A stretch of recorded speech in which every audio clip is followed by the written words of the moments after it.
Any indications from its diplomatic conversations that Iran is rethinking any part of the need to retaliate for the strike on Haniyeh? So two things to that. One, I'm not going to speak to our private diplomatic conversations. I'm certainly not going to speak to what Iran may or may not be planning. Other than to say, as we've said for several days now, and it's been the focus of our diplomatic engagements, is we continue to make clear to Iran that they should not escalate this conflict, they should not take any further escalatory steps, that those steps are not in their interests, they're not in the interests of the wider region, and that is a point we will continue to impress in all of our diplomatic engagements in the region.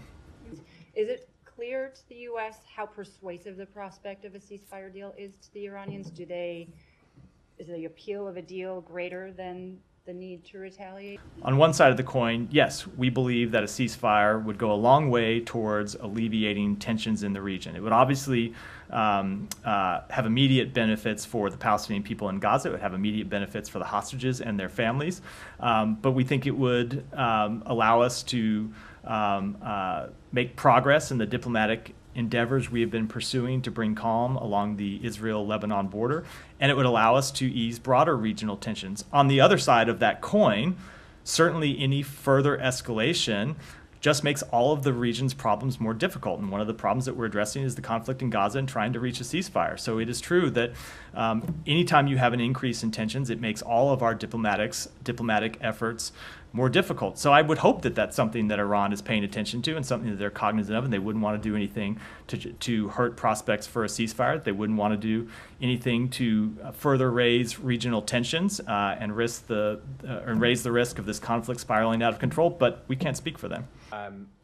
Have you been sort of informed by the Egyptians of a message coming from Sinwar to the negotiating team there about any new position or new approach? Look, I'm not going to negotiate in public at all.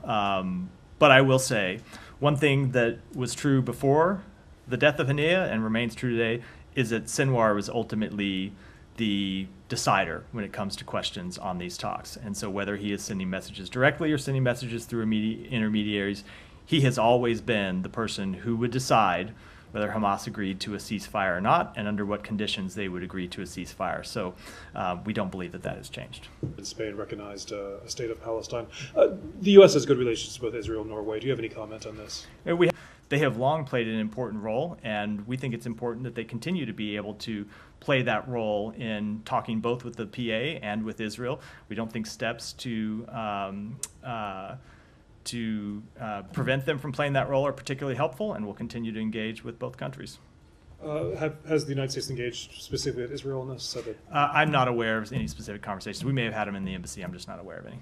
To put it a bit more directly, would the United States hope that Israel takes back this step? So I'm not going to speak to that. We always believe that diplomatic engagements are important, diplomatic relationships are important, and we have seen that diplomatic relationships between Norway and Israel have been important, and that it's been important that Norway be able to communicate with Israel and the Palestinian Authority, and we think that the productive role they can continue to play, and we would hope that they would be able to do so.